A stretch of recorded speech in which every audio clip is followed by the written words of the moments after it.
God's always had a huge role in all of my change. For me, because I seek that. I think that you can actually obviously make changes without God, but I think that when you include God into the picture, then you make the right changes.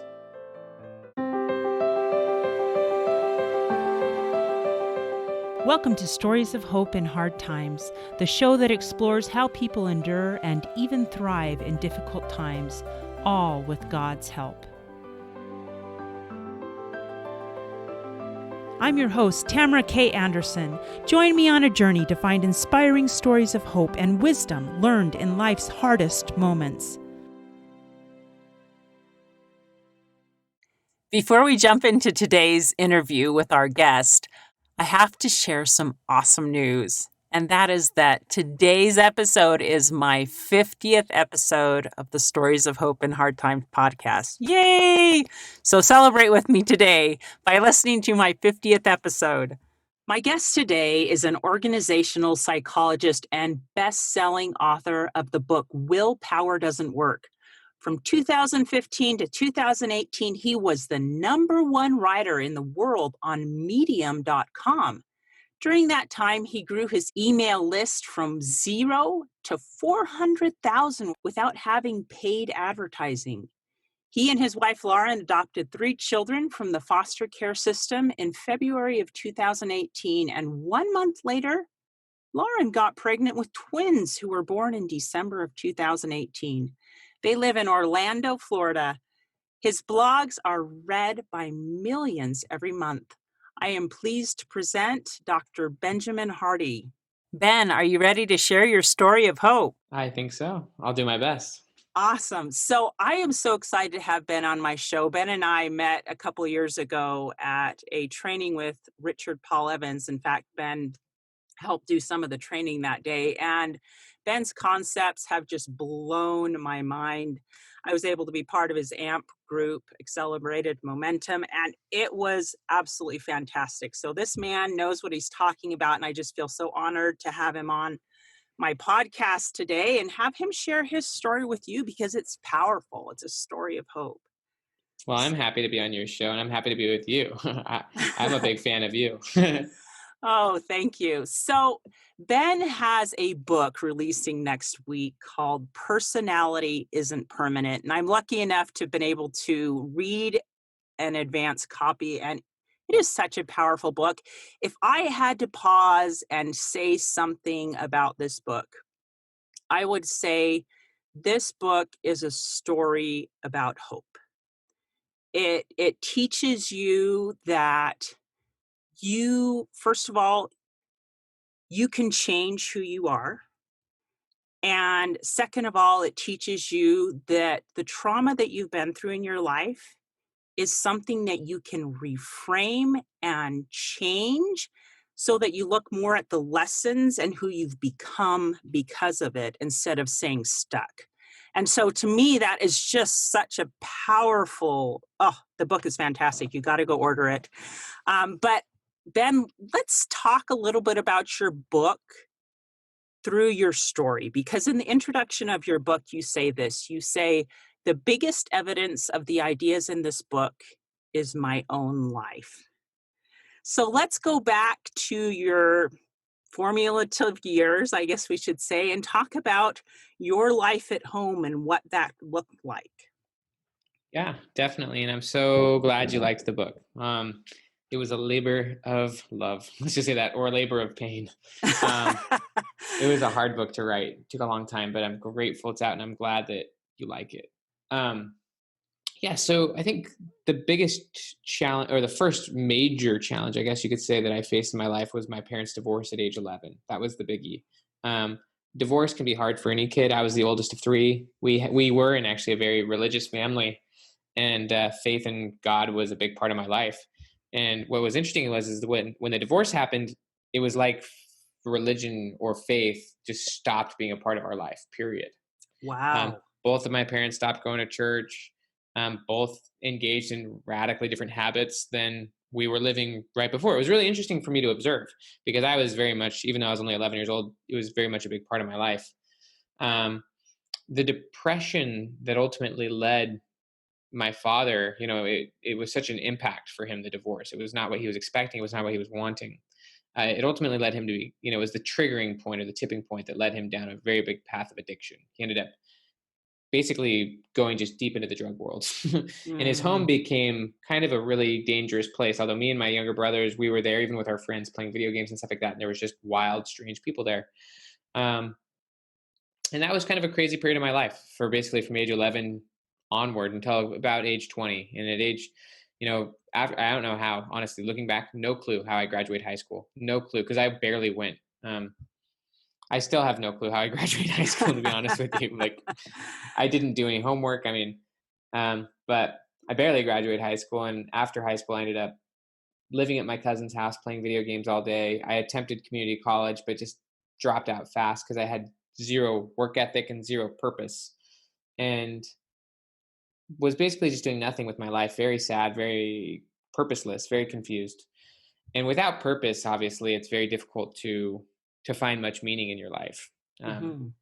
And so I think that, that's obviously a big message in the book, is that your purpose should be the thing shaping who you are.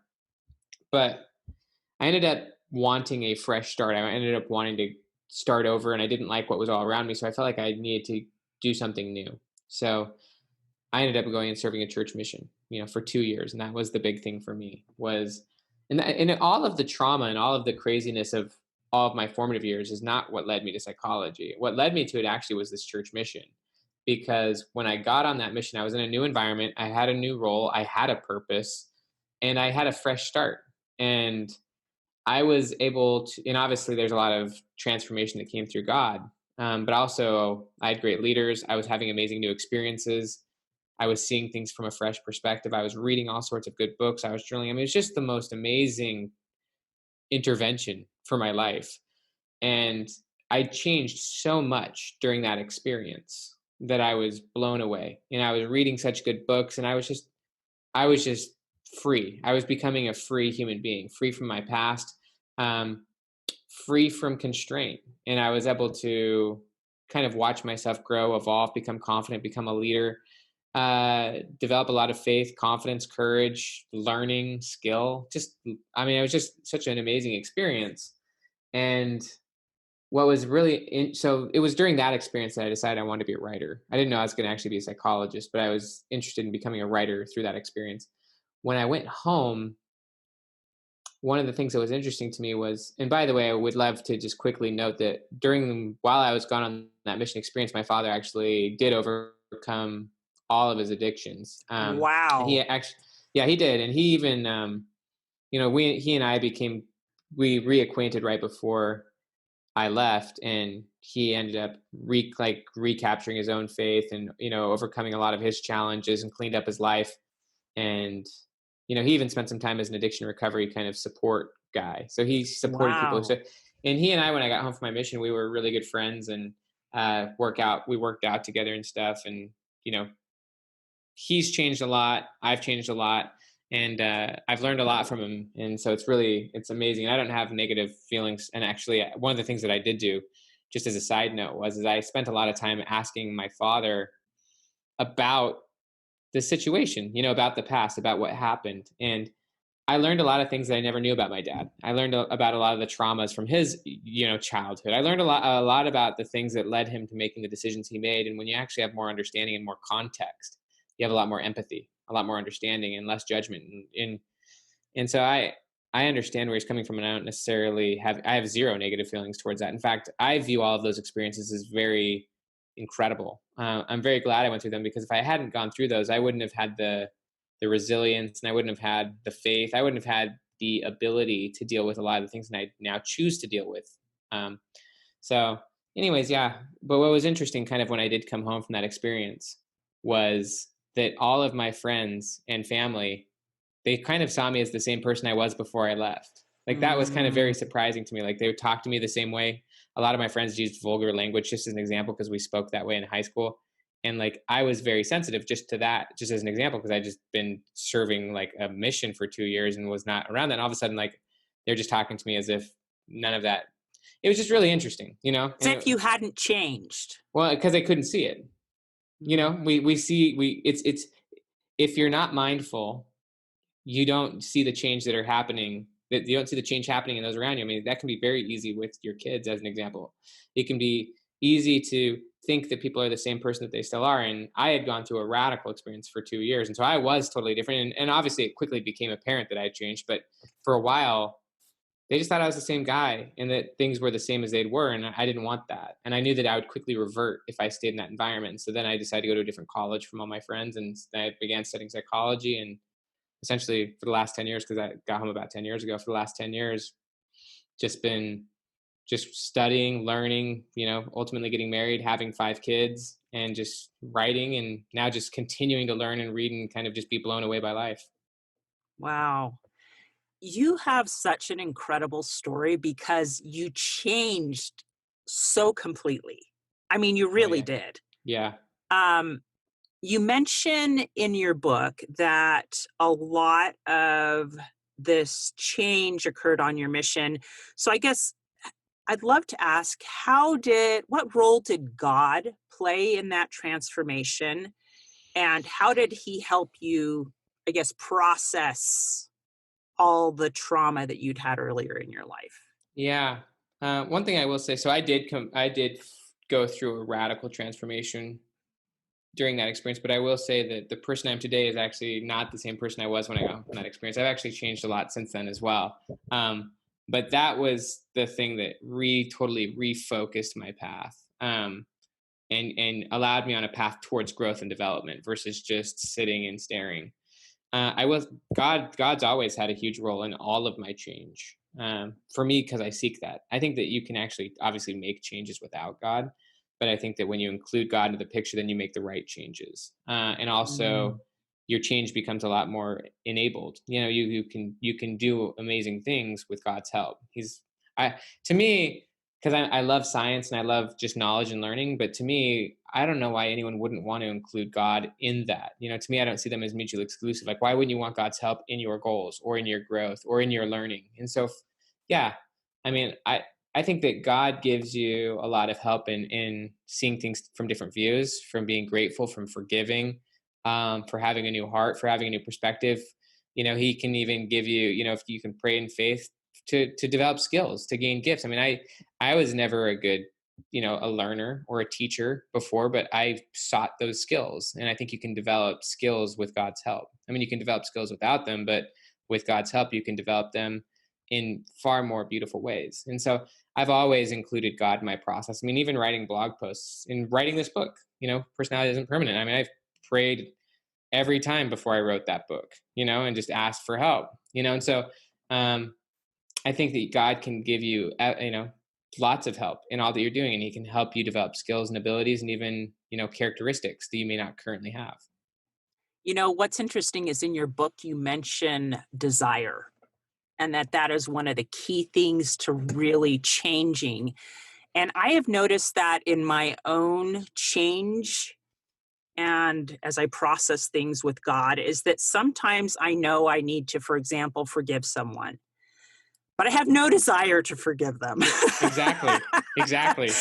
And so I actually have to pray that God will bless me with the desire to forgive them. But he does. It's amazing. Or I feel like, for example, when I knew I needed to write my book, and I was really scared to put myself out there that way because it was such a personal story. Oh, yeah, your story is. That I felt really scared to do that. And so I had to pray for the desire to write the book.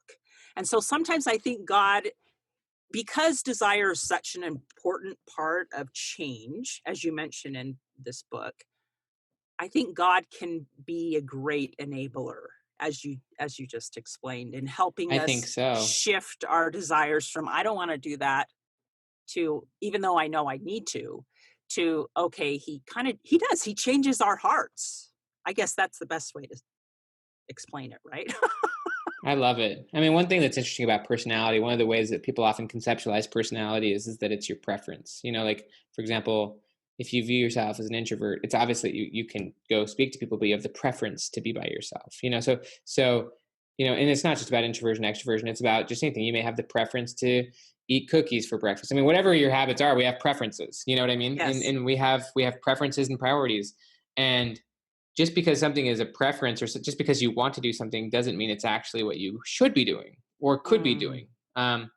You know, and it's interesting if you think about who you once were. You know, there's things that you once thought you enjoyed, or there's things that you once preferred that you no longer prefer. There's things that once were goals to you, or there's things that used to matter to you that no longer do. And so your current self prefers things and has different priorities and different perspectives and different goals and situations that your former self simply didn't have.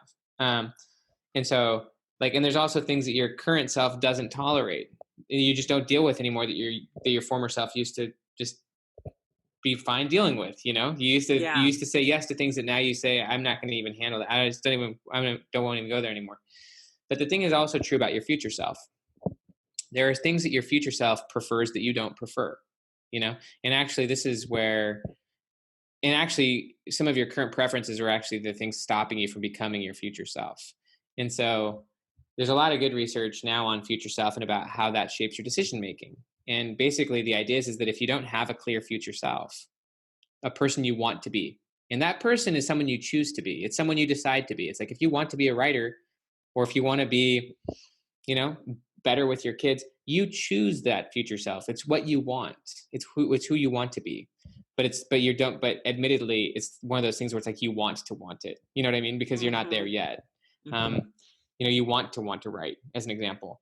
But when it comes to decision making, you actually can't make quality decisions today if you don't know who your future self is. Because if you don't know who you want to be, then it does not matter who you are today, right? It doesn't matter what you do today. Like, you could do essentially anything because there's no direction or no future. Yeah. And so it's actually impossible to be present without a future, as weird as that sounds. You know, one of the quotes that I latched onto very early on in your book is one where you said, research shows you cannot have hope without a goal.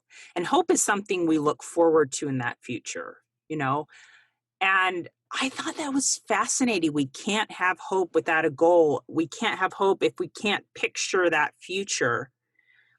And I know that oftentimes, and this is true with my story, and I'm sure it's true with your story as well, trauma can prevent us from seeing the future, from having hope that life will get better and can get better. And so I would love for you to address that and talk us through, first of all, why trauma causes us to lose hope, and then teach us how to change our trauma and how we look at it so that we can have hope again. Yeah. Hope is so essential. What's also interesting about hope is that you can't have motivation without hope. You know, like there would be nothing to be motivated towards if you didn't have a hope that things could be where you want them to be, right? Like, motivation is so important, but it literally relies upon hope. So trauma, what's interesting about trauma is that, so trauma is essentially any event, and we're talking about mostly emotional trauma in this case. I mean, obviously physical traumas can happen and those can have a huge emotional impact, but we're talking about the emotional impact that this has on a person. And it's not just, you know, being sexually abused, and not just, you know, being in a war, or, you know, it's not just the extreme cases that you think of. Like, trauma is literally any event, big or small, that creates a negative impact on how you see yourself in the world, you know? So in the book, I talk a lot about math trauma, just as an example, but it could be about anything. Like, I've talked to people who they were told when they were a young kid that, like, they weren't good at writing. And so they avoided writing classes, you know, all through high school and things like that. And eventually they decide they want to be a writer, but they realized that they had these limiting beliefs. And then they realized, oh, it was because my cousin told me I was bad at it when I once shared my story when I was age 5. And so trauma is just an event that occurs, you know. So in the case of math, you know, it could happen when you take a test and you fail. It could happen if a teacher or your parent just tells you you're not that good at this. But essentially what happens is you have an emotional reaction. It could be big or small. Like, if someone cuts you off on the road, you have an emotional reaction. You could. But the thing about it is that there's primary emotions and then there's secondary. The primary is your initial reaction. This isn't to be judged. You know, if you're freaked out or scared, or if you're hurt because someone says something mean to you, nothing judgmental about that.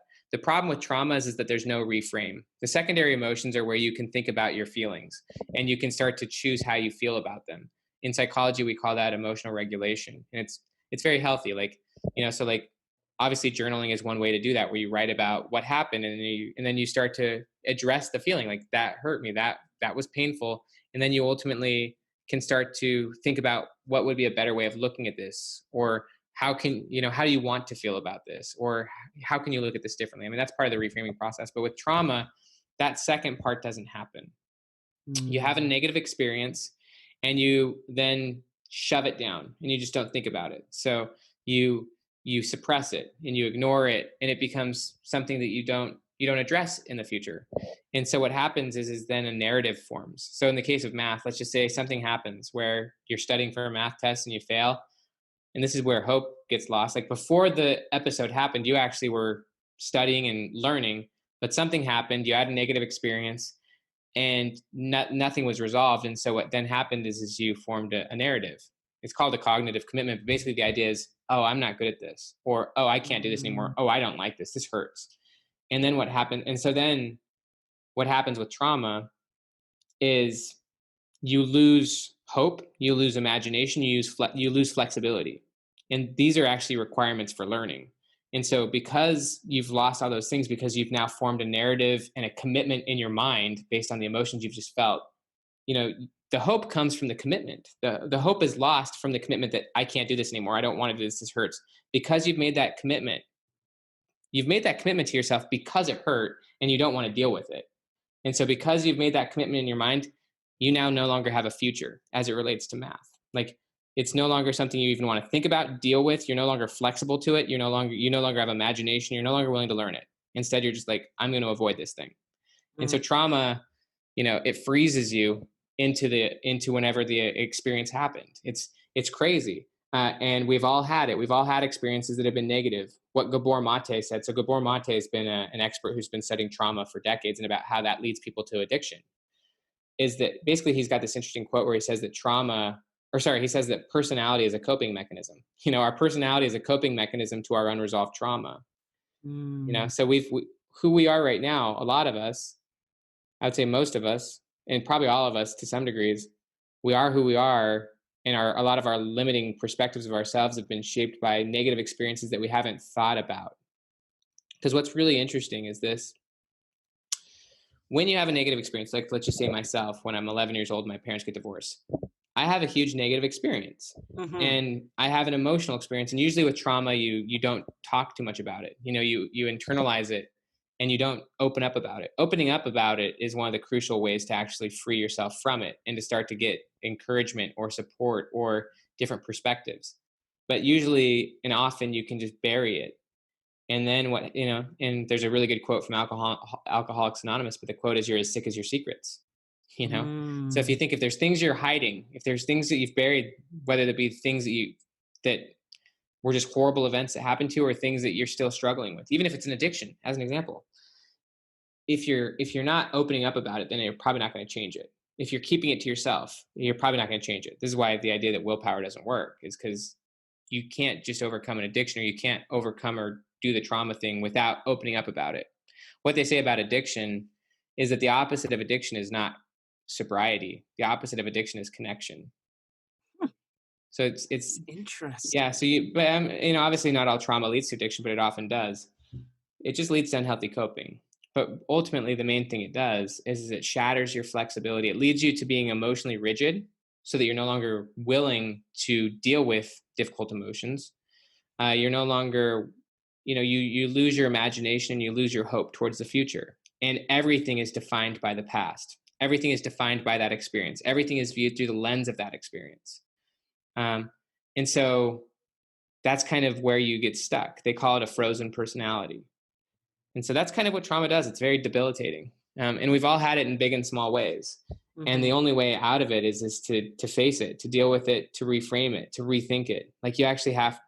And so it's important to realize that you see it from a perspective, but you don't see it from the only perspective. So if you want, I can talk about the reframing process. I mean, where would you like me to go from here? No, I think it would be important to talk about how we change and Yes.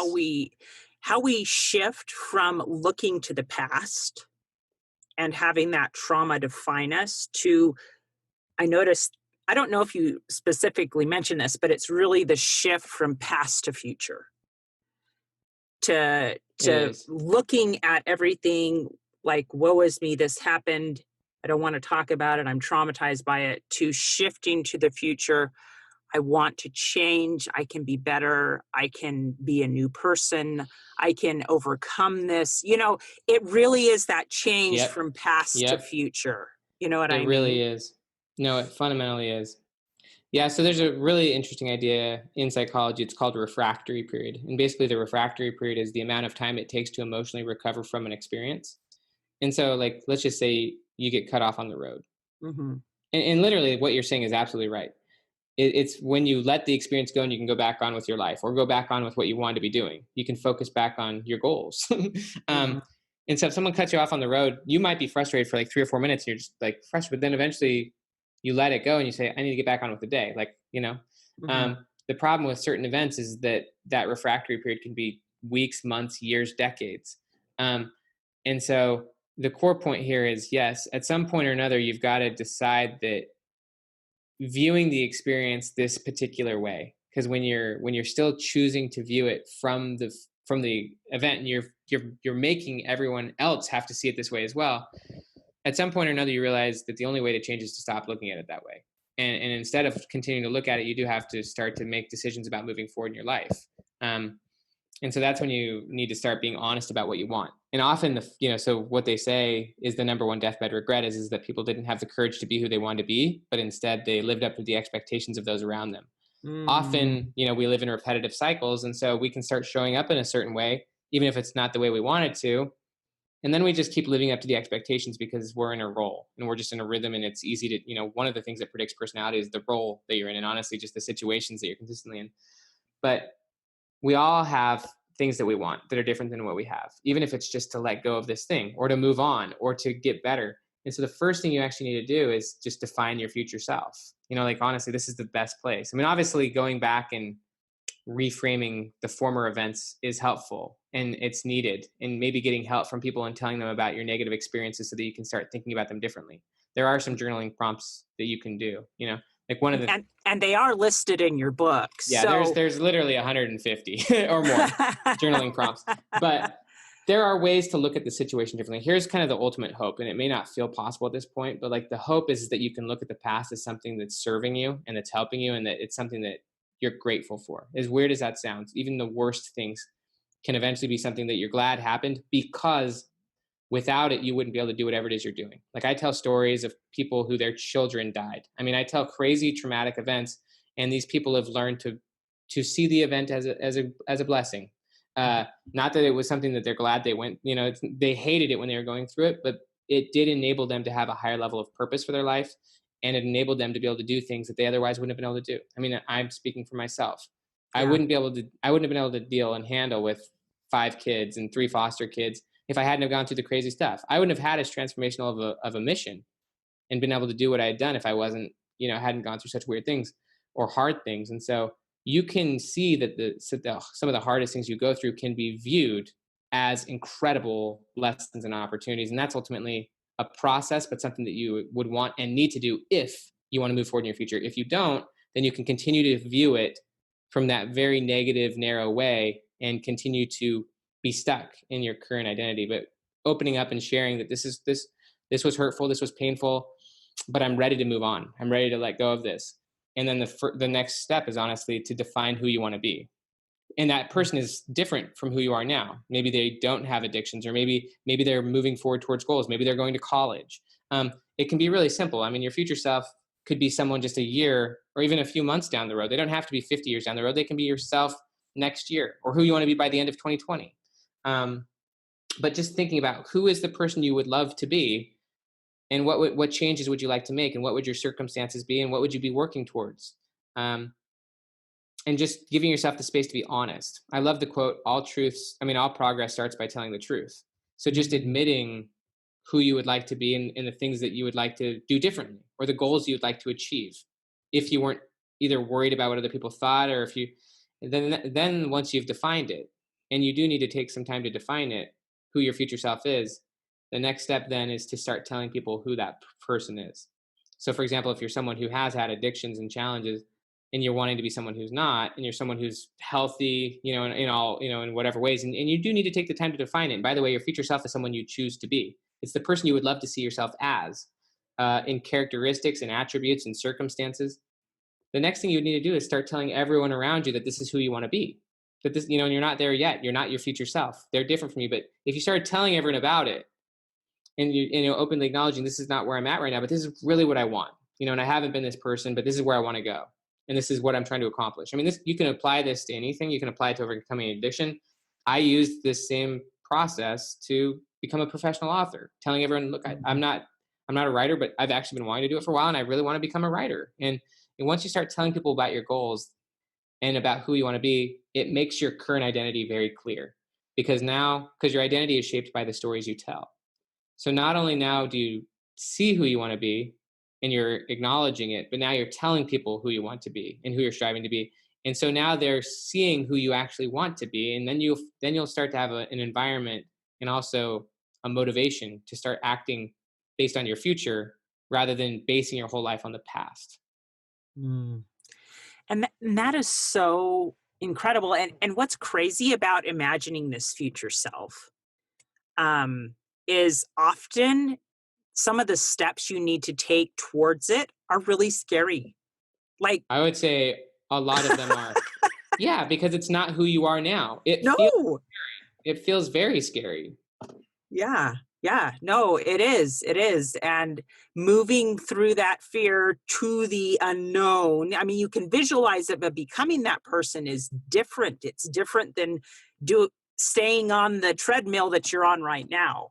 It's stepping off the treadmill and moving on to something new and different. And because it's different, I think you talk about this in your book, about how the unknown, I forget what the quote was, but something about the unknown, it always incites fear, Well, it's uncertainty. What's interesting about all this is, so there's a quote that's not in the book, but when nothing is certain, everything is possible, kind of thing. And really, you can't make real choices without uncertainty. One of the things that keeps people stuck is that they want things to be certain. They want things to be stable. They want things to be predictable. And so they stop doing things that are outside their comfort zone. Your personality is very much your comfort zone. And so if you're going to be pursuing something more and different than you typically do, then you're going to be stepping in a little bit of uncertainty and unpredictability. You're going to be doing things that are a little different than you typically do. And that can create a little bit of anxiety or fear. It takes courage. And it takes intention. So like what's interesting about all this, if you really think about it, is that if you have a future self that you're seeking and striving for, and you're not perfectly doing it, but you're striving for it, what happens is on a daily basis, you're taking courageous steps and intentional steps in the direction of your future. If you're not working towards a future self, then you're literally on autopilot. You're just being the same person you were yesterday. You're just staying in a role, and life's not evolving and you're not evolving. And so when you're stepping out of your comfort zone, when you're acting courageously, when you're learning new things, developing new skills, and doing it in a way that's targeted towards your goals and towards the person you want to become, whether that's developing skills like writing, whether that's, becoming more patient as a parent, whatever you're working towards, then you're actually living consciously. And yes, there's a little bit more of an emotional roller coaster, but emotions are actually how you change. This is actually how you become psychologically and emotionally flexible. This is part of learning, and it allows you to not be so rigid in how you see yourself. When you're stuck in trauma and you're unwilling to deal with uncertainty, what you're doing is you're being very emotionally rigid. You're being black and white, and you're probably being narrow in how you view yourself. You're saying, this is who I am, this is how I am, this is how the world is. But when you begin moving forward towards goals and dealing with uncertainty, dealing with complexities and challenges beyond what you've dealt with, and learning how to handle them, you build confidence, you build flexibility, and that allows you to see yourself from a different possibility. You begin to see that you can become a powerful future self, and you can do things you've never done before, and you can get better and better at dealing with stuff you've never done before. And you begin to enjoy that process. You begin to enjoy the learning process. And that's a big aspect of growing up. We do a lot of things that we've never done before when we're, growing up. My two twins who are 15 months old, we have them going through swimming lessons right now. They're going through, wow. They're 15 months old because we have a swimming pool here in Florida. And these little girls who can't even talk get dropped in the pool and they've got to figure it out. And like, they're literally getting dropped in the water and having to figure out how to swim. Now they hate it. They cry and stuff like that, but they're learning how to deal with complexity and challenges and uncertainty. And that's really how you build flexibility as a person. And when you stop doing stuff like that, when you stop putting yourself through big challenges, when you stop trying new things, when you stop opening yourself up, then you stop learning and you stop evolving and you become kind of just caught in a cycle of being who you've been. You stay in that comfort zone and your comfort zone overly solidifies. And that's why your personality stops growing. Wow, that is such an amazing insight. We're going to take a quick break, but when we get back, we'll have Ben talk to us about the role journaling can play in processing the past and reframing your future. How many of you out there feel like your life is chaotic, crazy, and completely awful compared to the norm? What if I were to tell you that you are normal for you? I am so excited to announce that my book, Normal for Me by Tamara K. Anderson, is now available for purchase on Amazon. This book took me 10 years to write, and I share 20 years worth of lessons learned in my life detours, including being in a car accident and having 2 of my children diagnosed on the autism spectrum. In this book, I share the secrets of how I made it from despair to peace with God's help. I also include a bonus diagnosis survival guide at the very end of my Normal for Me book. The Diagnosis Survival Guide includes 12 tips to survive and thrive in tough times. Wouldn't you like to know what those are? So what are you waiting for? Grab your copy of Normal for Me today on Amazon. And we're back. I'm interviewing Dr. Benjamin Hardy about his new book, Personality Isn't Permanent, and what drove him to write this book. He has told us a lot about his own personal story, from changing from a video game junkie who almost failed high school to becoming a doctor of psychology, and just the whole and complete life changes that have played a part in that. So I know one of the things that you talk about a lot is journaling. You talk about journaling with processing the past. You talk about journaling when you're trying to reframe your future. I know that when I was in your AMP course, I had to journal about the things that were scary to me and why I was scared of them, but it did help me realize why I was feeling the way I was about new and scary things that I was trying to do. So tell me how it is that you use your journal today to resolve issues that come up from your past and to help pull you forward. Mm-hmm. And honestly, I use it to resolve the issues that come up every day. So like, just as an example, yesterday when I went home from work, because I have like an office here, and I went home. So I use the journal to be intentional, and I also use the journal as a learning tool. So for intentionality, I could use the journal, for example, to write that today when I go home, and I'm writing about this, today when I go home, I really want to be super present with my kids. You know, there's a really good book actually called As a Man Thinketh. I don't know if you ever read that one way back when. It's fantastic. Yeah, so that book, this is why journaling is so important, is because it trains your thinking. So as a person, your thoughts really shape your life. It shapes how you see things, and how it shapes your character, your circumstances, and so many other things. I mean, if you have negative thoughts all the time, you can train them through journaling, you know, and you train them by directing your thoughts where you want them to go. That's why future self is so clear, is because those are the kind of thoughts you want to be having, is you showing up in certain ways. And so, you know, as an example, like I could write about, very simply, in really ugly handwriting, and sometimes in bullet points, you know, just, I want to go home today and be really present with the kids. And just thinking about from an intentional perspective, how do I want to show up? Like I want to go swimming with them, and I want to play with them, and I want to like not just sit down on the couch and look at my phone. Like I don't want to binge eat on food because I'm hungry when I go home. Like this is just literally me thinking from an intentional perspective, and explaining why, and thinking about where do I want my family to be in a year from now? Or what do we want to do? You know, thinking about trips we can do. Like you spend time visualizing and thinking about the things you care about, you know, and you can do that with a career, but you could also do that in the other roles of your life that really matter, such as being a parent. But then let's just say I go home and maybe fall into some of my old habits. I can then use my journal to talk about, reflecting on what happened, like, okay, yesterday I still went and ate a big bag of chips, or whatever, just like literally, and then you can talk to people about it, but you can even just by first addressing it, you can then think about it rather than just ignoring it and then just going through patterns. You're staying conscious of who you want to be and what's going on with your behavior. So I think that that's a big thing, is that it allows you to be aware of what's going on, and allows you to stay aware of what you're focused on focusing on and growing. Because I love the idea that what you focus on expands, what you focus on grows. And so you want to keep that focused attention on the things that matter to you.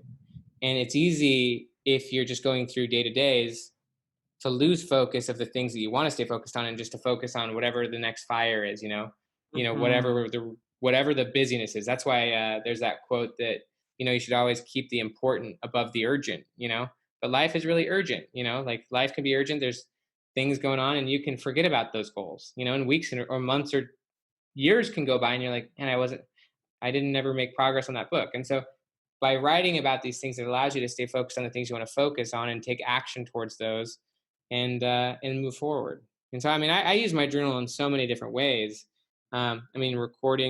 Recording thoughts, sketching ideas for articles, just writing about things that I don't really want to forget. Like, I was writing about spiritually defining experiences, because that was, a talk given in conference.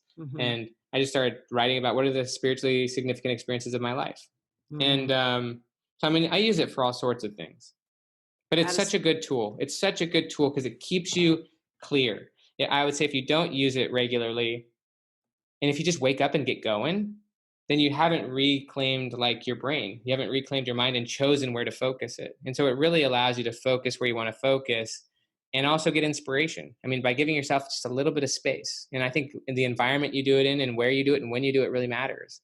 I love praying before I journal and asking for inspiration, so that when I'm thinking, really it's just a space to think and reflect, but also to ponder and things like that.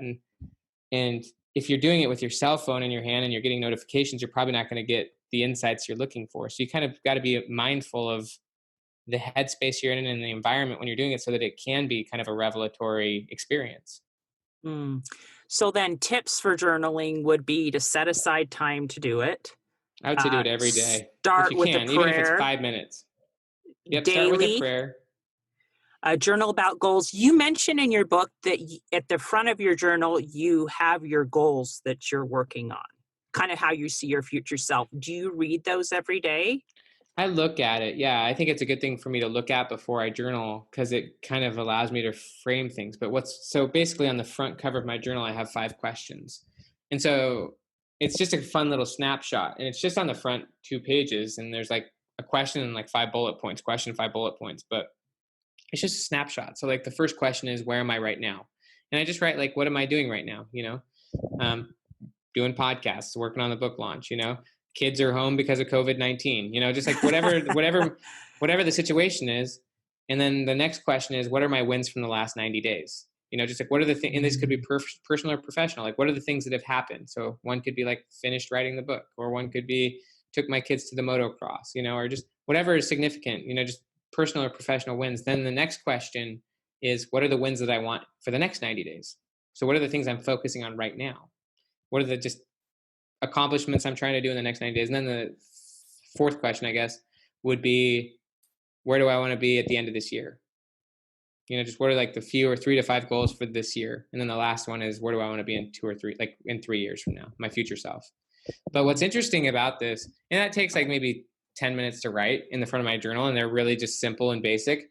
But if I went back to any of my journals, is all I would have to do, even if it's like 3 or 4 years ago, is all I'd have to do is open up that front cover, and I basically have a snapshot of where I was as a person. I have a snapshot of where I was, what my recent like wins are from my perspective, what I was focusing on and trying to accomplish. I've got a picture of my goals and even my kind of vision. And it's funny to watch it evolve. But it's nice to have that, because almost like a vision board, it just reminds you, it re-triggers you. And it's like, oh yes, it's so nice to have your goals right in front of you, because then they're top of mind. You don't get lost. For me, I call that strategic remembering. You want your environment to trigger and remind you of your goals, so they don't get lost. You want to design an environment that helps you become your future self. And so you need your environment to reflect your future and to remind you of your future so that you're thinking about it and so that you're acting towards it. And so you're talking about it and so that people know about it. You're not ashamed of your future self. Hmm. When you mentioned strategic remembering, I remember reading about in your book, you having a culture wall in your house.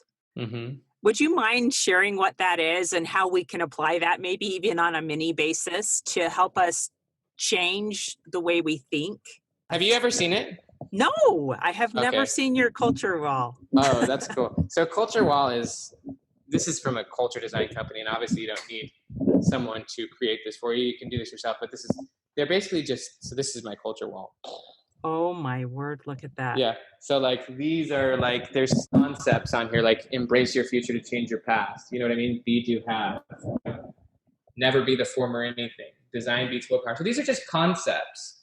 But really what it is it's just essentially values or beliefs that are right in front of me just to remind me. Like one of them says, you make or break your life before 8 a.m. You know, Mm-hmm. there's one that says, if you're not embarrassed by who you were 12 months ago, you didn't learn enough. You know, they're just, what's funny though, is that like I'm at my office right now, but I have one of these at my residence, my house with my kids. And it's funny to hear them use these statements, you know, like 100% is easier than 98%, you know? So that's really what it's about, is just sharing the things, the ideas, the principles that I don't want to forget about. And I want to be reminded of regularly, you know? And they're just, you know, it's like putting quotes around you, you know? It's like just printing off a quote or having good art, you know? It's just about designing your environment to inspire you and to not lose track of where you're trying to go. Oh, that is so awesome. What I'll do is I will be sure to include some pictures of your culture wall in my show notes so that people listening to this can see what we're talking about today.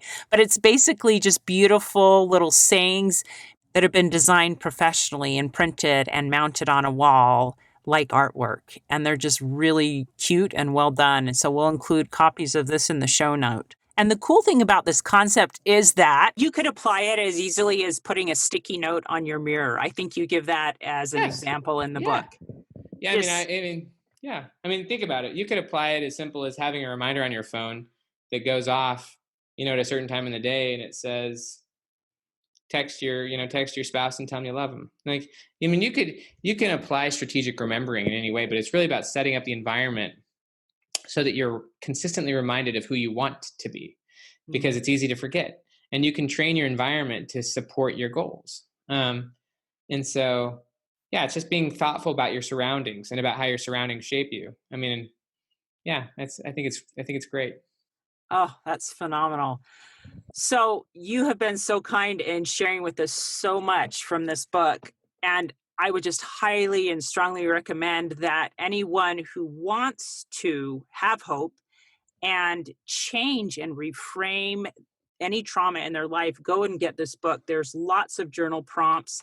Personality Isn't Permanent. Ben, where can they go to order this book? Yeah, and I just want to first off thank you. You're incredibly generous, sweet, kind. I always feel very happy when I talk to you because you're just so giving. Yeah, you can get this book pretty much anywhere. You can get this book on Amazon, Audible, Kindle, kind of wherever you prefer to buy a book.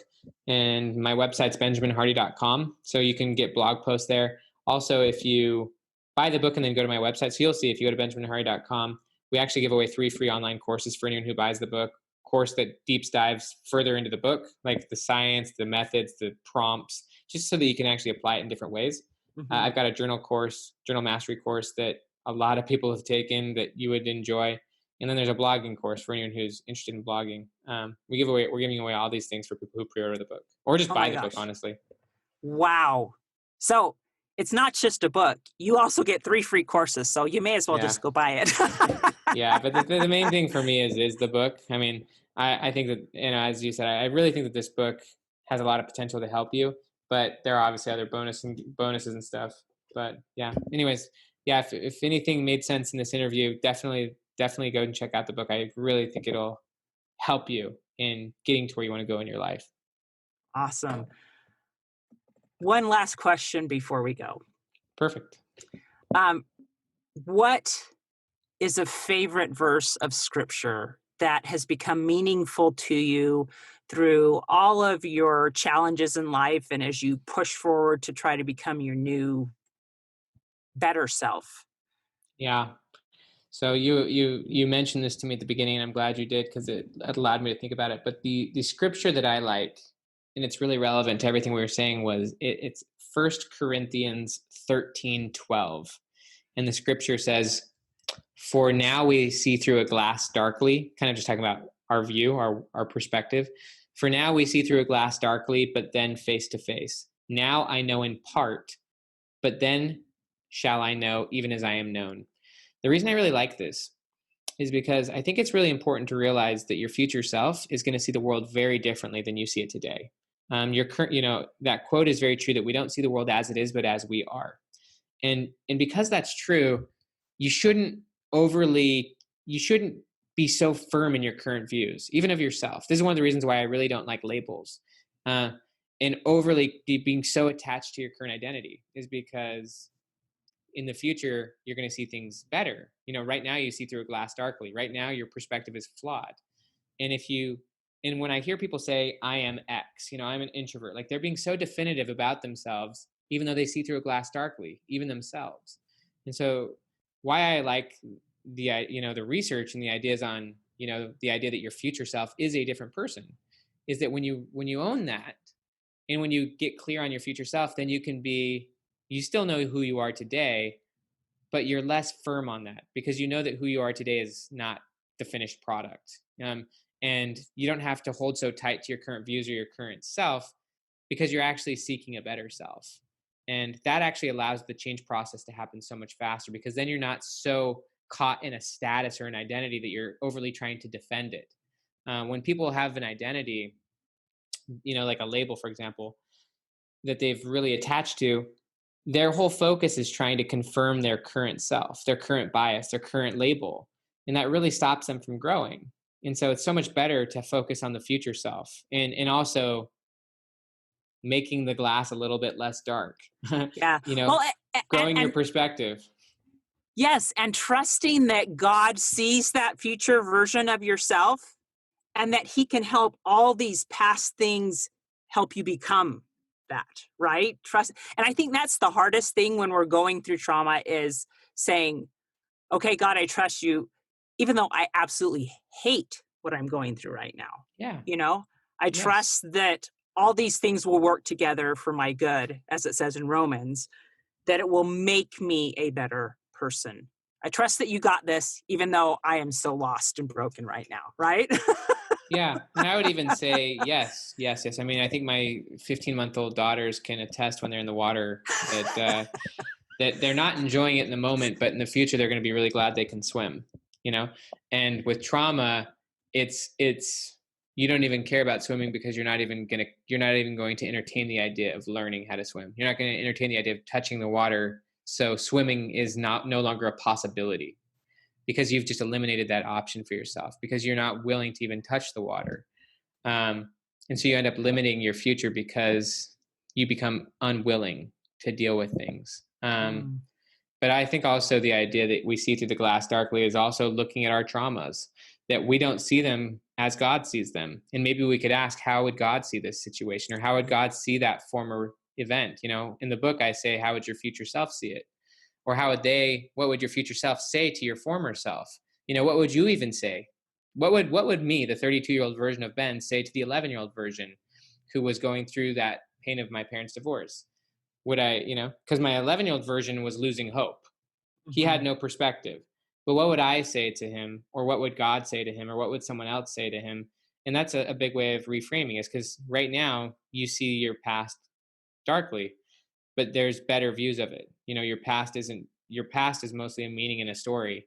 And eventually that story will change. Eventually it'll be a redemption story. It'll be a story about how you used whatever happened for your good and that God transformed it into something better. And so that's the goal, is that the past is a redemption story and that it's light, it's not darkness. Even the darkest abyss you've gone through, it's something very beneficial and something that you end up being grateful for because it brought you closer to God, because it helped you to go to that next place, which you wouldn't have been able to do before.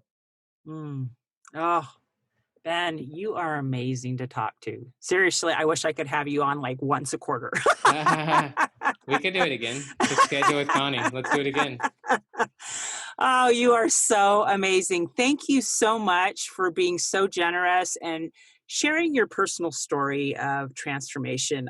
As I was thinking about your book last night as I finished it, I thought, I like your title, Personality Isn't Permanent, but if I could personally give it a title, it would be Transform Your Trauma.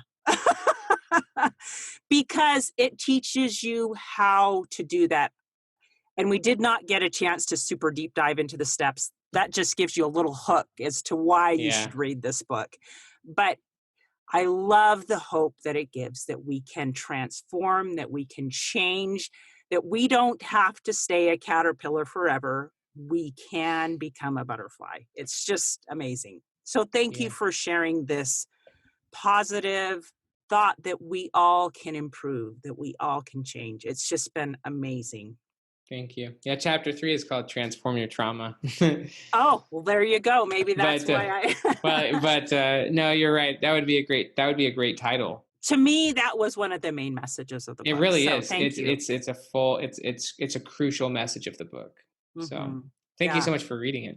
Oh, it's been a pleasure, and I can't wait to get the actual physical copy in my hands. I can't wait for you to have a hardcover as well. Thank you, Ben, for being with us today and for sharing your story of hope. Hey, thanks so much for listening to today's show. I know that there are many of you out there that are going through a hard time, and I hope you found things that have been useful today as you listen to the podcast. If you would like to access the show notes from today's podcast, visit my website. It is storiesofhopepodcast.com. That is where you'll find favorite quotes from today's episode and shareable memes. And those are fun because you can share them with your friends on social media. You will also find the links mentioned throughout today's episode, so you don't have to remember what those were. And also all the tips that were shared. Sometimes tips are shared so much throughout an episode you forget. What were those great things? So go to the show notes, storiesofhopepodcast.com, to look up these fantastic resources.